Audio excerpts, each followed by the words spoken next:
Hi, my name's Sarah. I come from England, and my question is, would you like to live in a cold country?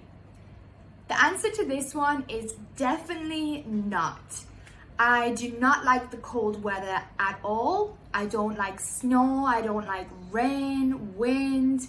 It makes me very sick, and it can also sometimes make me very sad and depressed that I can't go out and I can't do much. I'm from the north of England, so it's usually very, very cold there anyway. So I try and avoid the cold weather as much as possible.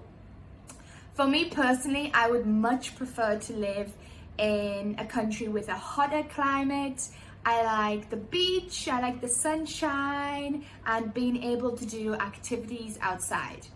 So yes, my answer is definitely no. I would not like to live in a cold country.